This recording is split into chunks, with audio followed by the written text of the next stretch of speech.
अस्सलामु अलैकुम।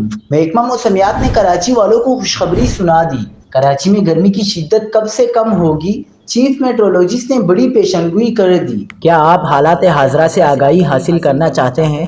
खबर के पीछे छुपे असल हकाइक जानना चाहते हैं? तो अभी सब्सक्राइब कीजिए जिलमिल पाकिस्तान को और साथ ही घंटी के निशान पर क्लिक कर दें। आपको बताते चले कि महकमा मौसमियात ने शदीद गर्मी से परेशान कराची वालों को खुशखबरी सुना दी। ताहम आज भी पारा 42 डिग्री तक जाने का इम्कान है।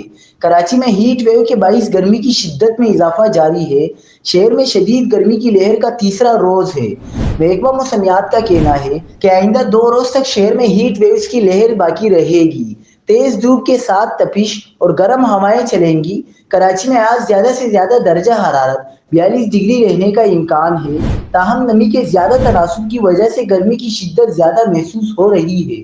चीफ मेट्रोलॉजिस्ट ने शहरियों को खुशखबरी सुनाते हुए कहा कि 2 जून से मौसम में बेहतरी का इम्कान है और गर्मी की शिद्दत में कमी आएगी। ताहम 24 घंटों के दौरान मौसम गर्म और मरतूब रहेगा।